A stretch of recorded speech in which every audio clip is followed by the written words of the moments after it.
ఒక్కసారి చరిత్రలోకి తొంగి చూద్దాం. ప్రపంచ శాంతికి విఘాతంగా మారిన మధ్య ఆసియా చరిత్ర ఏంటి? ముఖ్యంగా ఇజ్రాయెల్ అరబ్బుల ఘర్షణకి కారణమేంటో ఒక్కసారి చరిత్రలోకెళ్ళి చూసుకుందాం. ఎందుకంటే ఇది మూలాలు తెలియకుండా మనకి దీనికి సమస్యల గురించి అర్థం చేసుకోవటం కష్టం. భారత్‌లో ముఖ్యంగా చాలా చాలా అపవాదులు, అపవాదులు కాదు గానీ అపోహలున్నాయి దీని మీద. అందుకని దీని గురించి ఇవాళ తెలుసుకుందాం. అసలు చరిత్రలో ఇజ్రాయేలీ, పాలస్తీనా అనేది కాదండి. అది లేదసలు. అరబ్బులు, యూదులు. పాలస్తీనా అనేది ఒక భూభాగం, ఒక జాతి కాదు. పాలస్తీనాలో నివసించే వాళ్ళు అరబ్బులున్నారు, ముస్లింలున్నారు, క్రిస్టియన్లున్నారు, యూదులున్నారు. అప్పుడు కూడా, ఎప్పుడు కూడా. అంటే సంఖ్య తక్కువ ఉండొచ్చు కానీ ఉన్నారు. సో, కాబట్టి ఇది ఏమిటి అసలు? ఎందుకు ఎప్పుడు దేశంగా లేదు? మనకు తెలిసిన చరిత్రలో అయితే ఒట్టమాన్ సామ్రాజ్యం వందల సంవత్సరాలుంది ఇస్లాం కాలిఫేట్ కింద. దాని కింద ఒక చిన్న ప్రాంతం అది పాలస్తీనా, అంతవరకే. అదొక దేశంగా ఎప్పుడు లేదు.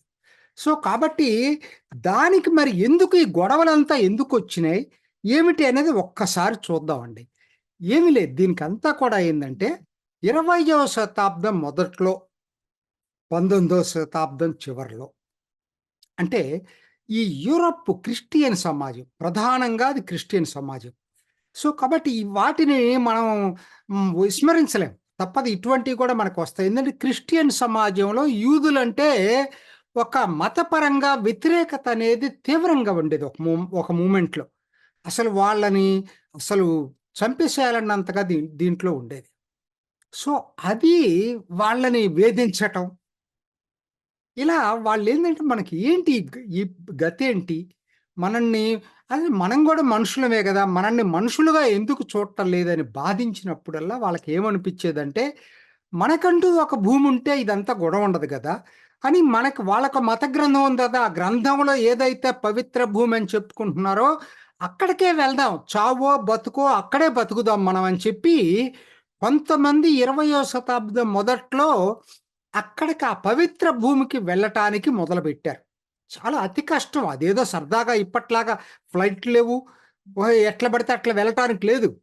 చాలా అతి కష్టం మీద అక్కడికి చేరి, అక్కడే ఉండటం మొదలుపెట్టారు. అక్కడ కూలీ పని చేసుకోవటం ఇదంతా కూడా. ఇదండి మర్చిపోవద్దు. ఇది 20వ శతాబ్దం మొదట్లో, అంటే 1900 చ చ 1900 అక్కడి నుంచి మొదలైంది. ఎందుకంటే ఇజ్రాయెల్‌కి నిర్మాతగా చెప్పుకునే డేవిడ్ బెన్ గురియన్ కూడా 1906లోనే పోలాండ్ నుంచి అక్కడికెళ్ళాడు. పోలాండ్ నుంచి పాలస్తీనా ఎళ్ళాడు. అప్పటికి మొదటి ప్రపంచ యుద్ధం కూడా జరగలేదు. సో, కాబట్టి ఏంటి, అది వాళ్ళ ఒక భావన. మాకంటూ ఒక భూమి కావాలని వెళ్ళటం. దాన్నే జియోనిజం అంటారు. జియోనిస్టులంటే వాళ్ళేం విలన్స్ కాదు.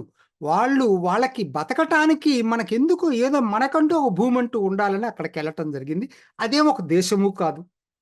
ఒట్టమాన్ సామ్రాజ్యంలో ఒక భాగం. అక్కడ వీళ్ళ పూర్వీకులు అక్కడి నుంచి వచ్చారు కాబట్టి వేల సంవత్సరాల క్రితం అక్కడికెళ్దామని అనుకున్నారు. అలా మొదలైందండి ఈ యాత్ర. కానీ ఎక్కడ దీనికి ఒక మలుపు తిరిగిందంటే 1917లో బెల్ఫోర్ డిక్లరేషన్ అని చెప్పి బ్రిటిష్ ఒక డిక్లరేషన్ ఇచ్చింది. ఎందుకనంటే అప్పటికే ఇలా అక్కడికి పాలస్తీనా వెళ్తే నూతన ప్రపంచం కింద యూరప్ నుంచి అమెరికా వెళ్ళినటువంటి యూదులు కూడా ఉండేవాళ్ళు. సో, అమెరికా మొదటి ప్రపంచ యుద్ధంలో ఏంటి దూరంగా ఉంది. ఎవరితోటి జోక్యం చేసుకోలా. అమెరికాని మచ్చిక చేసుకోవటం కోసం యూదులకు మేము వాళ్ళ నేషనల్ హోమ్, వాళ్ళకొక నివాసం ఏర్పడేటట్టుగా పాలస్తీనాకు పంపించడానికి మేము ప్రయత్నం చేస్తామని బ్రిటన్ చెప్పింది. ఇదండి ఫస్టు అసలు ఎవరైనా చెప్పారంటే ఇది. కానీ 1920కి వచ్చేటప్పటికి మరి మొదటి ప్రపంచ యుద్ధం అయిపోయి లీగ్ ఆఫ్ నేషన్స్ ఫామ్ అయింది. ఈ లీగ్ ఆఫ్ నేషన్స్ వచ్చేటప్పటికి ఒట్టమాన్ సామ్రాజ్యం బద్దలైపోయింది. ఒట్టమాన్ సామ్రాజ్యంలో ఉన్నటువంటి భూభాగాల్ని బ్రిటన్కి, ఈ పాలస్తీనాని, ఇరాక్ని బ్రిటన్కి మ్యాండేట్ కింద అప్పచెప్పింది. సిరియాని, లెబనాన్ని ఫ్రాన్స్కి మ్యాండేట్ కింద అప్పచెప్పింది. ఆ విధంగా ఇది బ్రిటిష్ కిందకు వచ్చింది. ఏది 1920 తర్వాత. అది మర్చిపోవద్దు మీరు. సో వీళ్ళు అప్పటినుంచి కూడా వీళ్ళు యూదులు వస్తూనే ఉన్నారు ఇక్కడికి. మెల్లిమెల్లిగా, మెల్లిమెల్లిగా కొంతమంది యూరప్ నుంచి ఈ మత విద్వేషాలతోటి యూదుల మీద ద్వేషం పెరిగినప్పుడల్లా వాళ్ళు అంచెలంచెలుగా వస్తున్నారు. 1929 నుంచి ఇహన వాళ్ళు రావటం మీద అరబ్బుల్లో మొట్టమొదట ఒక ద్వేషం మొదలైంది. ఏంటిది? వీళ్ళెవరు రావటానికి ఇక్కడికని. వాళ్ళేమో మా భూమి ఇదని చెప్పి వాళ్ళొస్తున్నారు. అంటే వీళ్ళకెవరికి వాళ్ళకి వీళ్ళు ఒక దేశం కాదు, వాళ్ళు ఒక దేశం కాదు. ఆ భూమి మీదకి వస్తున్నారు అంతే. పని చేసుకోవటానికి కూలీలుగా కూడా వచ్చారు చాలామంది. సో కాబట్టి వాళ్ళు ఒక చోట ఉండేవాళ్ళు. సో వాళ్ళని ఎదుర్కోవటం మొదలుపెట్టారు అరబ్బులు. ఇది జరిగింది ఎప్పుడు జరిగింది? తర్వాత 1929లో మొట్టమొదటిసారి 6 నెలలు సమ్మె చేశారు అరబ్బులు. ఇది మొట్టమొదటగా మొదలైందండి. ఇది మెల్లిగా దీన్ని పెరిగి 1936 వచ్చేటప్పటికి ఇంతిఫాదా అంటే ఈ ఇస్లాం మతంలో దాన్ని అంటే సాయుధ తిరుగుబాటు అంటే సాయుధంగా తిరుగుబాటు చేసి వాళ్ళకి వ్యతిరేకంగా నిలబడటం అది జరిగిందండి 1936లో. అంటే యూదులు ఎక్కడుంటే అక్కడ చంపేసేయటం, యూదులకు వ్యతిరేకంగా చేయటం, ఆయుధాలు పట్టుకొని ఇలా అరబ్బులు చేయటం మొదలుపెట్టారు. వాళ్ళు ఎక్కడికి వెళ్తారండి? వాళ్ళకి అసలు దేశమే లేదు కదా! చాలా మానవతావాదంతో చూస్తే వాళ్ళని ఎవరైనా సరే యాక్సెప్ట్ చేయాల్సింది. ఎక్కడో చోట ఉండాలి వాళ్ళు. అమెరికా అట్లనే వెళ్ళారు. అమెరికా యాక్సెప్ట్ చేసింది అమెరికా వెళ్ళినాలని. సో కాబట్టి ఏమైపోయింది? అయినా కూడా ఏంటి గొడవ అవుతుందని చెప్పి బ్రిటన్ ఏం చేసిందంటే ఒక కమిషన్ వేసింది. Royal commission. దాన్నే పీలే కమిషన్ అంటారు. పీలే అధ్యక్షుని వేశారు కాబట్టి పీలే కమిషన్ అన్నారు. ఆ కమిషన్ ఒక తీర్పు ఇచ్చింది. అది విజిట్ చేసి అన్ని చూసి ఇది లాభం లేదు. ఎందుకనంటే వాళ్ళు ఉన్నారు, వీళ్ళు ఉంటున్నారు ఇక్కడ. కాబట్టి దీనికి పరిష్కారం ఏంటంటే 2 దేశాల పరిష్కారం 17% యూదులకు ఇచ్చేటట్టుగా, కొద్ది శాతం జెరూసలం ఆ చుట్టుపక్కల పవిత్ర స్థలాల కింద క్రిస్టియన్స్ భావించే జెరూసలం, బెతల్హామ్ ఈ ప్రాంతాలు అంతర్జాతి బ్రిటిష్ కింద అట్టిపెట్టుకొని సముద్రానికి దారిచ్చేటువంటి భూభాగం ఉండేటట్టుగా, మిగతాదంతా కూడా అరబ్బులకు ఇచ్చేటట్టుగా. వాస్తవానికి అది చాలా ఎక్కువ అప్పటికి. సో ఇది పీలే కమిషన్ ఒక రికమెండేషన్ ఇచ్చాడు. యూదులు ఒప్పుకున్నారు. కానీ అరబ్బులు ఒప్పుకోలేదు. అరబ్బులు ఎన్నో తప్పులు చేశారు, చారిత్రక తప్పిదాలు. అందుట్లో వాళ్ళు ఎటువంటి పరిస్థితుల్లో మేము ఒప్పుకోమన్నారు. ఆ విధంగా అది వెనక్కిపోయింది. అయితే మరి తిరుగుబాటు చేస్తా ఉంటే ఎవరు ఊరుకుంటారు? ఆయుధాలతోటి గొడవ చేస్తుంటే బ్రిటిష్ వాడి పరిపాలనకు కూడా ఇబ్బంది అవుతుందని చెప్పి వాడు కూడా తిరుగుబాటుని అణచటం మొదలుపెట్టాడు. 1936 నుంచి 39 మధ్య ఈ తిరుగుబాటుని చాలా తీవ్రంగా అణిచేశాడు బ్రిటన్. ఈ అరబ్ తిరుగుబాటుని. సో అది సప్రెస్ అయిపోయింది 39 కల్లా. 39కి అయితే పరిస్థితుల్లో మార్పు వచ్చింది. ఇది మనం చాలా ఇంపార్టెంట్ ఇక్కడ. ఏమైపోయిందంటే రెండో ప్రపంచ యుద్ధానికి బీజాలు పడ్డాయి. సో కాబట్టి బ్రిటన్ మార్చుకుంది. బ్రిటన్ మార్చుకొని ఏం చేసిందంటే అసలు ఒక శ్వేతపత్రాన్ని రిలీజ్ చేసిందండి. వైట్ పేపరే రిలీజ్ చేసింది. ఏంటంటే నేను ఒకే దేశం కోరుకుంటున్నా. అంటే అరబ్బులకు అనుకూలంగా బ్రిటన్ మారిపోయింది. ఒకే దేశం కోరుకుంటున్నాను అని యూదుల మీద రిస్ట్రిక్షన్స్ పెట్టింది. మీరు ఎక్కడ పడితే అట్లా పడితే అట్లా యూరోప్‌లో మీకు దిక్కు లేకపోతే ఇంకో చోట పోండి. ఇక్కడికొద్దని చెప్పి రిస్ట్రిక్షన్స్ పెట్టారు. 15,000 కన్నా రావటానికి లేదన్నారు. అసలు యూదులు ఎవరో కూడా పాలస్తీనాలో భూమి కొనటానికి లేదని రిస్ట్రిక్షన్స్ పెట్టారు. ఇవన్నీ ఎవరు చేసింది? బ్రిటన్. అంటే ఒక్కసారి యూటర్న్ తీసుకుంది బ్రిటన్. ఎందుకని? రెండవ ప్రపంచ యుద్ధం వస్తుంది కాబట్టి అరబ్ దేశాలన్నిటినీ తన వైపు తిప్పుకోవటం కోసం అని చెప్పి బ్రిటన్ ఈ పని చేసింది. వాళ్ళని మచ్చిక చేసుకోవటం కోసం అరబ్బుల్ని ఇజ్రాయిల్ పోతే పోయిందని చెప్పి ఈ పని చేసింది.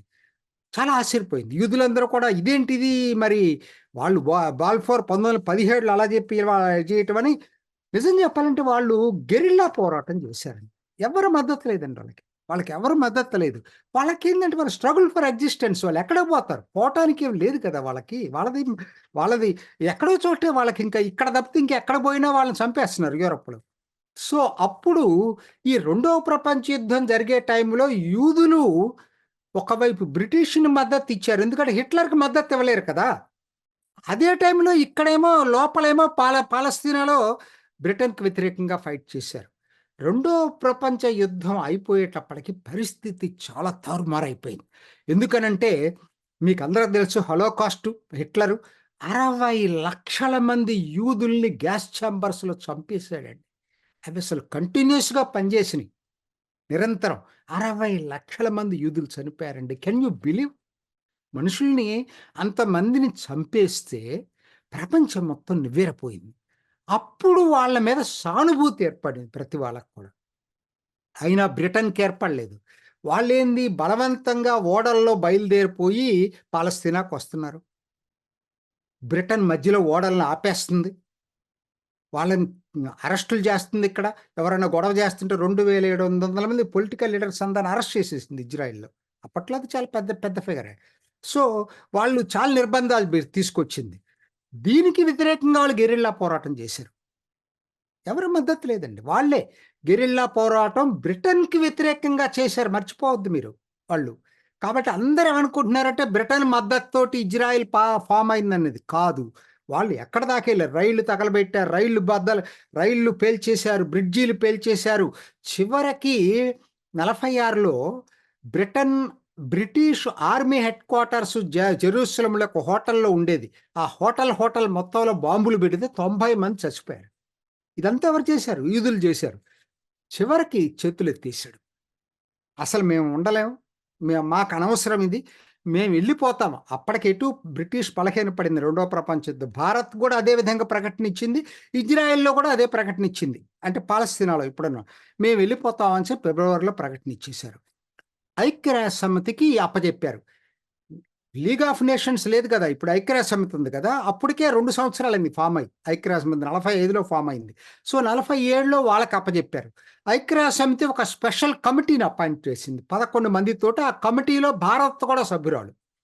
వాళ్ళు కూడా చర్చలన్నీ చేసి 3, 4 నెలలు చర్చలు చేసి, వాళ్ళు కూడా ఒక తీర్పు చెప్పారు. ఏం తీర్పు చెప్పారంటే, వాళ్ళు ఏం చెప్పిందంటే, వాళ్ళు 2 దేశాలు ఫార్మ్ కావటం తప్పదు.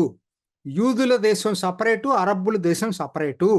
కానీ జెరూసలం, బెతల్హాం ఉండేటువంటి ఏరియా మాత్రం అంతర్జాతీయంగా ఐక్యరాజ్య సమితి కిందనే, ట్రస్టీ కిందనే పనిచేస్తుంది. ఎందుకంటే జెరూసలం అన్ని మతాలకి సంబంధించింది. బెతల్హాం క్రిస్టియన్స్‌కి చాలా ఇంపార్టెంటు. సో, కాబట్టి ఇవి అటు యూదులకి, అరబ్బుల కింద కాకుండా అంతర్జాతీయ ట్రస్టీ కింద యుఎన్ఓ మెయింటైన్ చేస్తుందని తీర్పిచ్చిందండి. తీర్పిచ్చింది. సో, ఈ తీర్పు ఎప్పుడొచ్చింది? కమిటీ ఇచ్చింది. కమిటీ తీర్పు ఇవ్వల. కమిటీ రికమెండేషన్స్ ఇస్తే అది ఐక్యరాజ్య సమితి జనరల్ అసెంబ్లీలో పెట్టారు. 56 దేశాలు అప్పటికి ఐక్యరాజ్య సమితిలో. 56 దేశాల్లో 2 వంతులొస్తే గాని దాన్ని అప్రూవ్ చేయరు. అప్పట్లో నిబంధన అది. సో, 2 వంతుల దేశాలు దీన్ని అప్రూవ్ చేయాల. చేసినాయి. 33 దేశాలు ఇజ్రాయెలు వాళ్ళిచ్చిన తీర్పు 2 దేశాలు ఇజ్రాయెలు, పాలస్తీనా ఏర్పడటానికి, అట్లానే అంతర్జాతీయంగా జెరూసలం ఉండటానికి అనుకూలంగా ఐక్యరాజ్య సమితి తీర్పిచ్చిందండి. అయితే ఆ తీర్పుకి ఆఫ్‌కోర్స్ భారత్ వ్యతిరేకించింది. బ్రిటన్ తటస్థంగా ఉంది. బ్రిటన్ అనుకూలంగా ఓటేయలా. అమెరికా ఓటేసింది. ఎవరెవరు ఓటేసారో తర్వాత చెప్తాను నేను. ఇప్పుడు మనం అసలు ఇంట్రెస్టింగ్ చూద్దాం. అప్పుడు జరిగినప్పుడు ఏమైపోయింది? ఐక్యరాజ్య సమితి నవంబర్ 29, 1947 అప్రూవ్ చేస్తే దీన్ని వెంటనే అంతర్యుద్ధం మొదలైందండి. ఇక్కడున్నటువంటి అరబ్బులు ఒప్పుకోలా. మేము ఐక్యరాజ్య సమితి తీర్మానాన్ని ఒప్పుకోము. ఎటువంటి పరిస్థితుల్లోని మేము యూదులకు వ్యతిరేకంగా పోట్లాడతామని చెప్పి యుద్ధం ప్రకటించారు. అంతర్యుద్ధం కాస్త అరబ్బు దేశాల దాడిగా మారిపోయిందండి. ఇది చాలా ఇంపార్టెంట్. అక్కడున్న అరబ్బులతో మొదలైన యుద్ధం సిరియా, ఈజిప్ట్, లెబనాన్, ఇరాక్ అందరూ కలిసి ఆ చిన్న ఇజ్రాయెలు దీని మీద దాడి చేసింది. జోర్డాన్ కూడా జరిగింది. ఈ మధ్యలో ఏం జరిగింది? ఈ అంతర్యుద్ధం మొదలైన తర్వాత బ్రిటన్ నాకొద్దు ఈ గొడవ అంతా కూడా అని చెప్పి చేతులు ఎత్తేసి వెళ్ళిపోయింది. అసలు ఎంత బాధ్యతారాహిత్యం చూడండి బ్రిటన్. వెళ్ళిపోయింది. నేను వెళ్ళిపోతాను, నాకు సంబంధం లేదని చెప్పి ఎవరికి అప్పచెప్పకుండా. అప్పుడు 14 మే 1948 వాళ్ళు వెళ్ళిపోవటం, ఇజ్రాయెల్ డేవిడ్ బెన్ గురియన్ అధ్యక్షతన సొంత దేశాన్ని ప్రకటించుకున్నారు. ఆ రోజుకు వాళ్ళు ఐక్యరాజ్యం చెప్పిన బౌండరీస్ లోపలే దేశాన్ని ప్రకటించుకున్నారు. మొత్తం కాదు, 55% భూభాగం ఇచ్చారు. అందుట్లో సగం పనికిరాంది, ఎడారి. సో కాబట్టి ఈ భూభాగంలో వాళ్ళు సొంత దేశాన్ని ప్రకటించుకుంటే అరబ్ దేశాలన్నీ కలిసి దాడి చేసినాయి. వీళ్ళకి ఎవ్వరి మద్దతు లేదండి. అందరూ అనుకుంటున్నారు ఇప్పట్లాగా ఇజ్రాయెల్కి అప్పట్లో అమెరికా నైతిక మద్దతే ఉందేమో కానీ అమెరికా జోక్యం చేసుకోలేదు. బ్రిటన్ తటస్థంగా ఉంది. ఇన్ని దేశాలు దీని మీద దాడి చేసినాయి. అయినా మొదట్లో వాళ్ళదే ఆధిపత్యం. కానీ రాను రాను రాను రాను వీళ్ళే నిలదొక్కుకోగలిగారు. వాళ్ళు ఫెయిల్ అయిపోయారు. జులై 1949కి ఇజ్రాయెల్ గెలిచింది. అరబ్ దేశాలు చేతులెత్తి తోక ముడిచి వెళ్ళిపోయినాయి. ఇదండి సంక్లిప్తంగా ఇజ్రాయెల్ ఏర్పడటానికి కారణం ఇది. ఎందుకు నేను ఇదంతా మీకు చెప్పాల్సి వస్తుందంటే, ఇజ్రాయెల్ అందరూ అనుకుంటున్నట్టుగా ఏదో దురహంకారులు, లేకపోతే అమెరికా బ్రిటన్లు కలిపి ఇజ్రాయెల్ని అక్కడ ఏర్పాటు చేశారు. ఇవన్నీ వాస్తవాలు కాదు. ఇది దయచేసి తెలుసుకోండి. మానవతా దృష్టితోటి వాళ్ళకు వాళ్ళ బతుకు తెరువు కోసం పోట్లాడిన వ్యక్తులండి వాళ్ళు. ఎవరు మద్దతు ఇచ్చారండి దీనికి? ఇది చాలా ఆసక్తికరమైనటువంటి విషయం. మీరు ఎందుకని ఏమనుకుంటున్నారంటే, అందరూ ఇవాళ అరబ్బులు సపోర్ట్ చేసే వాళ్ళందరూ అరబ్బులను సపోర్ట్ చేశారు, ఇజ్రాయెల్‌ని వ్యతిరేకించారు అనుకోవటం పొరపాటు. నిజం చెప్పాలంటే అమెరికా మద్దతు ఇచ్చింది. అమెరికా కొంతమందిని మొబలైజ్ చేసింది కూడా. కానీ బ్రిటన్ ఎటువంటి పరిస్థితుల్లో మద్దతు ఇవ్వలేదు. అదే టైంలో కమ్యూనిస్ట్ దేశాలు, Soviet Russia, Czechoslovakia, Poland, Ukraine, Belarus ఈ బ్లాక్ మొత్తం కూడా ఇజ్రాయెల్‌కి సపోర్ట్ చేసిందండి.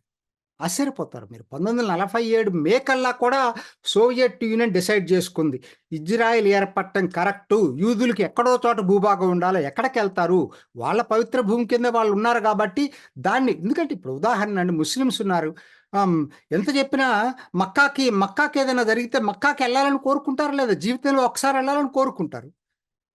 తప్పదు, అది వాళ్ళకున్నటువంటిది. క్రిస్టియన్స్ అంతే, జెరూసలేము, బెతలహాం వెళ్ళాలని కోరుకుంటారు. అట్లనే వాళ్ళు కూడా అక్కడికత్తు ఇంకా వేరే లేదని రష్యన్స్ కూడా, కమ్యూనిస్టులు కూడా డిసైడ్ చేశారు. ఈ విషయం చాలామంది మాట్లాడరు. ఇవాళ కమ్యూనిస్టులు కేరళలో ఆ కేరళ మంత్రులు మాట్లాడుతున్నారు, అంత తప్పు, వాళ్ళకి తెలియదు చరిత్ర. ఇది కమ్యూనిస్ట్ రష్యా సపోర్ట్ తోటే ఇజ్రాయెల్ ఏర్పడింది.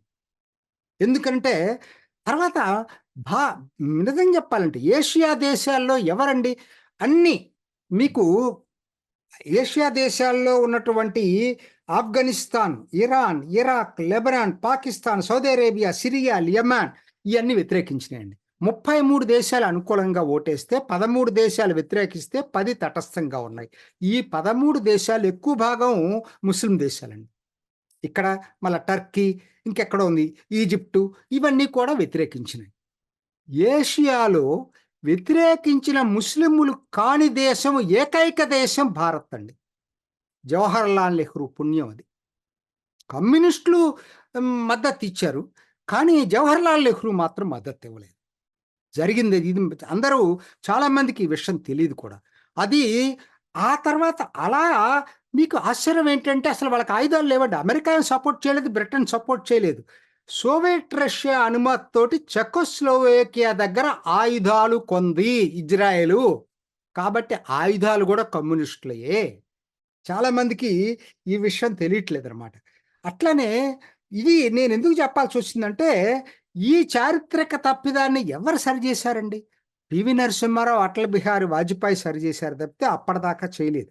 చివరగా ఇది ముగించే ముందు ఒక్క మాట, ఇంత కష్టపడి వాళ్ళ పోరాడి సాధించుకున్నటువంటి ఇజ్రాయెల్లో డేవిడ్ బెన్ గురియన్ పాత్ర అమోఘమైనటువంటి పాత్ర. అందరు అనుకుంటున్నట్టు ఆయనేమి మతవాది కాదు, అసలు మతాన్ని నమ్మడు. ఫస్ట్ నేను చెప్తున్నాను, ఆయన agnostic, non religious person David Ben Gurion. అతను లేబర్ పార్టీకి సంబంధించినటువంటి వ్యక్తి. లెనిన్ని ఇష్టపడేవాడు. బాగా. ఆయన అంటే ఆయనకి ఆ వామపక్ష భావాలు బాగా ఉండేవి. కాబట్టి తెలియకుండా ఏదో ఏదో ఇవాళ మాట్లాడుతా ఉన్నారు. కానీ వాళ్ళదేంటంటే వాళ్ళ పోరాటం బతుకు తెరువు పోరాటం. ఆయనేమి ఎప్పుడొచ్చాడు, ఆయన 1906లో వచ్చాడు. ఎన్నో కష్టాలు పడ్డాడు. ఆయన చరిత్ర కూడా ఒక ఇన్‌స్పిరేషన్. సింగపూరు అతను నిర్మాతను గురించి ఎట్టయితే మాట్లాడతామో, ఇజ్రాయెల్ నిర్మాత ఈ డేవిడ్ బెన్ గురియన్ గురించి ఇంకొకసారి ఎప్పుడన్నా చెప్పుకుందాం. నేను ఇదంతా ఎందుకు చెప్తున్నానంటే, దయచేసి ఈ సమస్యని ఇదేదో ఇజ్రాయెల్ దురహంకారి, లేతే పాలస్తీనాలది కరెక్టు, తర్వాత జరిగినయి ఇంకొకసారి మనం మాట్లాడుకుందాం. ఇజ్రాయెల్ పుట్టుకనేది ఈ పద్ధతుల్లో జరిగింది.